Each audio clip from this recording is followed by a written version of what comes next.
Matam kuire Jin gi bhoot ki amadi mystery wari li debse masi su lining lakli adura ngasi di Robert Dole ko ba yamna kiningai oiba dol ama sanapot ama madugi matang da mystery karino amasung yamna kiningai oi karino haibagi matang da wari matek ama thamge Robert Dole ko ba masi yamna mysterious oiba bhoot chenba hariba Robert Dole hariba dol ase yengu mi singda yengu ba ma pai ro banate touch to ro banate only yengu ba khaktana kanagum bagi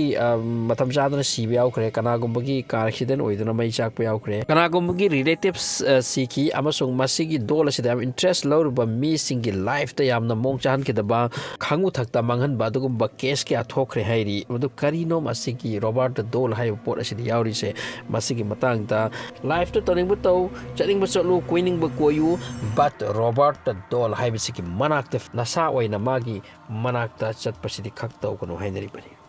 hariba dol ase sathina lap khra mafam da East Martello hariba mafam duda lei museum amata pikraba dol ni masi glass ki jar amagi manung da sengkraba glass jar amagi manung da akhoi gi mai khumjilaga phajana thamli yam cheksinna amasung East Martello hariba museum ase yam sathina kiningai ba museum ni but running the oil masigi museum ase da thabak suba singna hai madudi akhoi isamak yamna ki masigi mafam da thabak job to base aduna masida anga pot kya ta phangi u phangi sini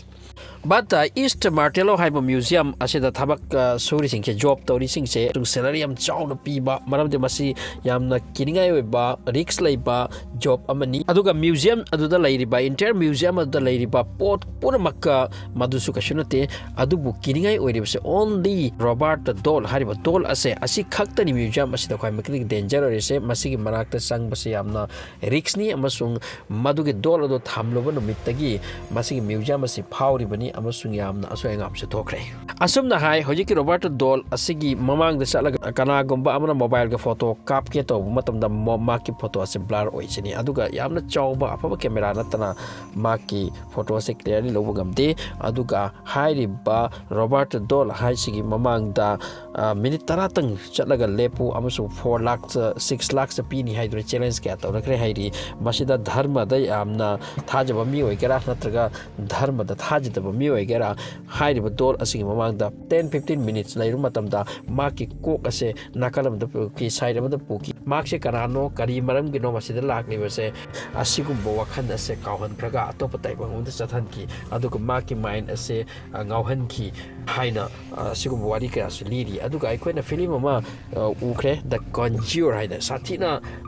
kiningai ba horror movie ama masida Annabelle ko ba Dole nupi macha ma ki yamna horror type ki wari masida line amasung Annabelle hariba bhoot nupi ki Dole ado adumna hariba Robert Dole su sathi ja ni Robert Dole su sathina kiningai pot amani aduna kanagumbana paisa paire haiduna usittana masi Dole ma de kai dori haibu kum khalaga chatpasu yawi haidi amusung makhoi sini siam kana soiri se Dole adugi mittuga nangi mitka minute taratang micha na laiba ngam khraba adugi ni pa do angak pama oini sini bat ngam de sini taurabati yam soini gai oi company amna sarakna puthorok Dole amabu asumna horror oi biabra masigi background story kari lai yes masi America rom ki England rom ki wari ni amasung British sing ase makoi di phatna da bani na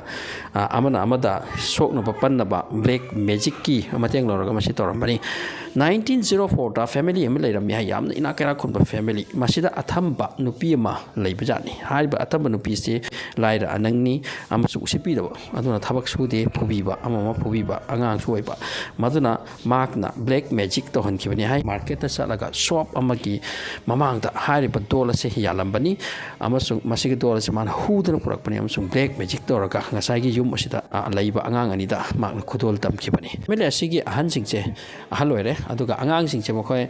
room amada tongana thamba noma Dole ase maki leiramba mafam dagi atopa mafam da change toraga akhoi gi phamung da phamduna leiramba leptuna leiramba ki halakpa aduga angang sigi ma pa ga yauna hiptabana makhoi se kirakpa khangrakpa amasi makhut se thak thak nomlakpa aduga ma pa ni yenglo matam da angang sina haiba Dole asina sum torai ki hallai adubu mama pa sina thajadaba nongmadi masi real evidence ukibani Dole asida kai nomadi yawi ma danger report yawi haiba se cars Dole ni haiba se khangki madagi makhoina ꯍꯥꯏꯔꯤꯕ ꯗꯣꯜ ꯑꯁꯦ ꯐꯖꯅ ꯃꯣꯏ store room ꯑꯃꯗ ꯄꯨꯁꯤꯜꯂꯒ ꯊꯝꯈꯤꯕꯅꯤ ꯍꯥꯏꯔꯤ ꯃꯁꯤꯒꯤ ꯃꯇꯨꯡꯗ ꯉꯁꯥꯏꯒꯤ ꯑꯍꯜ ꯂꯃꯟꯁꯤ ꯂꯩꯈꯤꯗ꯭ꯔꯦ ꯑꯉꯥꯡꯁꯤ ꯆꯥꯎꯔꯗꯨꯅ ꯄꯥꯈꯪ ꯐꯥꯔꯦ ꯆꯍꯤ 40-50 ꯁꯨꯔꯛꯄꯁꯤꯗ ꯉꯁꯥꯏ ꯃꯃꯥ ꯃꯄꯥꯅ ꯁ꯭ꯇꯣꯔ ꯔꯨꯝꯗ ꯊꯝꯈꯤꯕ ꯗꯣꯜ ꯑꯁꯦ ꯃꯥꯒꯤ ꯃꯧꯁꯤ ꯊꯤꯔꯕ ꯃꯇꯨꯡꯗ ꯃꯉꯣꯟꯗ ꯋꯥꯔꯤ ꯂꯤꯖꯥꯠꯅꯤ ꯌꯦꯡꯉꯣ ꯑꯩꯈꯣꯏ ꯑꯉꯥꯡ ꯑꯣꯏꯔꯤꯉꯩꯗ ꯑꯩꯉꯣꯟꯗ ꯗꯣꯜ ꯑꯃ ꯁꯨꯃꯥꯏꯅ ꯄꯤ ꯑꯩꯈꯣꯏ ꯑꯊꯝꯕ ꯑꯃ ꯂꯩꯔꯝꯃꯤ ꯃꯍꯥꯛꯅ ꯃꯗꯨꯒꯤ ꯗꯣꯜꯗꯨ ꯄꯨꯔꯛꯑꯒ ꯗꯣꯜ ꯑꯗꯨ ꯅꯣꯝꯂꯛꯏ ꯑꯃ ꯈꯣꯟꯖꯦꯜ ꯊꯣꯔꯛꯏ ꯑꯃ ꯇꯧꯔꯛꯏ ꯀꯥꯏꯅ ꯃꯗꯨꯗꯩ ꯃꯈꯣꯏꯅ ꯆꯪꯉꯒ ꯉꯁꯥꯏꯒꯤ ꯗꯣꯜꯁꯤ ꯄꯨꯊꯣꯛꯂꯨꯔꯦ ꯌꯦꯡꯉ ꯊꯔꯝꯃꯦ ꯃꯌꯨꯝꯗꯗꯤ ꯄꯨꯁꯜꯂꯛꯇꯦ ꯃꯈꯣꯏꯔꯣꯝꯗ ꯑꯗꯨꯒꯤ ꯃꯇꯨꯡꯗꯒꯤ ꯑꯃꯨꯛꯀ ꯑꯍꯤꯡꯗ ꯈꯣꯟꯖꯦꯜ ꯊꯣꯔꯛꯄ ꯋꯥ ꯉꯥꯡꯉꯛꯄ ꯗꯣꯜꯁꯤ ꯃꯑꯣꯡ ꯇꯧꯔꯛꯄ ꯉꯁꯥꯏꯒꯤ ꯂꯣꯛ ꯇꯧꯅ ꯊꯔꯝꯃꯤꯕ ꯄꯣꯠ ꯑꯁꯦ ꯃꯁꯤ ꯃꯐꯝ ꯆꯦꯟꯖ ꯑꯣꯏꯗꯨꯅ ꯐꯃꯨꯡꯗ ꯂꯩꯔꯝꯕꯒꯨꯝꯕ ꯀꯅꯥꯅ ꯂꯣꯛ ꯍꯥꯡꯉꯒ ꯊꯣꯔꯛꯄꯅꯣ ꯃꯗꯨꯅꯤ ꯌꯥꯝ ꯉꯛꯈ꯭ꯔꯤꯁꯦ ꯑꯗꯨꯒꯤ ꯃꯇꯨꯡꯗ ꯃꯈꯣꯏ ꯑꯅꯤꯁꯦ ꯃꯆꯥ ꯃꯁꯨ ꯂꯩꯍꯧꯗꯦ ꯍꯥꯏꯔꯤ ꯃꯈꯣꯏ ꯑꯅꯤꯅ ꯉꯁꯥꯏ ꯗꯣꯜ ꯑꯁꯦ ꯍꯥꯏꯔꯤꯕ ꯃ꯭ꯌꯨꯖꯤꯌꯝ ꯑꯁꯤꯗ ꯈꯨꯗꯣꯜ ꯇꯧꯔꯝꯕꯅꯤ ꯍꯥꯏꯔꯤ ꯑꯗꯣ ꯃꯁꯤꯒꯤ ꯕꯦꯛꯒ꯭ꯔꯥꯎꯟꯗ ꯀꯩꯁꯨ ꯅꯠꯇꯦ ꯗꯣꯜ ꯑꯁꯤꯗ ꯕ꯭ꯂꯦꯛ ꯃꯦꯖꯤꯛ ꯇꯧꯔꯒ ꯚꯨꯠꯀꯤ ꯑꯥꯠꯃꯥ ꯑꯃ ꯍꯥꯞꯆꯤꯜꯂꯒ ꯉꯁꯥꯏꯒꯤ ꯃꯉꯣꯟꯗ ꯐꯨ ꯆꯩꯈꯤꯕꯗꯣ ꯁꯥꯔꯕꯦꯟ ꯑꯗꯨꯒꯤ ꯑꯩꯈꯣꯏꯒꯤ ꯂꯃꯟ ꯈꯨꯝꯕꯒꯤꯗꯃꯛꯇ ꯃꯁꯤ ꯕ꯭ꯂꯦꯛ ꯃꯦꯖꯤꯛ ꯁꯤꯖꯤꯟꯅꯔꯝꯕꯅꯤ ꯑꯗꯨꯅ ꯑꯥꯠꯃꯥ ꯑꯃ ꯍꯥꯏꯕꯗꯤ ꯚꯨꯠ ꯑꯃ ꯖꯤꯟ ꯑꯃ ꯘꯣꯁ ꯑꯃ ꯍꯥꯏꯔꯤꯕ ꯗꯣꯜ ꯑꯁꯤꯒꯤ ꯃꯅꯨꯡꯗ ꯌꯥꯎꯏ ꯑꯗꯨꯒ ꯗꯣꯜ ꯍꯥꯏꯔꯤꯕ ꯄꯣꯠ ꯑꯁꯦ ꯖꯤꯟ ꯚꯨꯠ ꯘꯣꯁꯅ ꯃꯁꯤ ꯂꯧꯁꯤꯟꯕꯗꯁꯨ ꯌꯥꯝꯅ ꯄꯥꯝꯃꯤ ꯍꯥꯏꯔꯤ ꯃꯔꯝꯗꯤ ꯔꯤꯁꯦꯝꯕ꯭ꯂꯦꯟꯁ ꯑꯣꯏꯕ ꯃꯤꯑꯣꯏꯕꯒꯤ ꯍꯛꯆꯥꯡꯒ ꯑꯁꯤꯒꯨꯝꯕꯁꯦ ꯃꯈꯣꯏ ꯄꯥꯝꯃꯤ ꯍꯥꯏꯔꯤ ꯃꯗꯨ ꯃꯁꯤ ꯍꯣꯔꯔ ꯇꯥꯏꯞꯀꯤ ꯋꯥꯔꯤ ꯑꯃꯅꯤ ꯃꯁꯤ ꯁꯨꯝ ꯈꯪꯕ ꯌꯥꯏ ꯑꯩꯅ ꯁꯤꯌꯔ ꯇꯧꯖꯕꯅꯤ ꯁꯣ ꯊꯦꯡꯛꯁ ꯐꯣꯔ ꯋꯥꯆꯤꯡ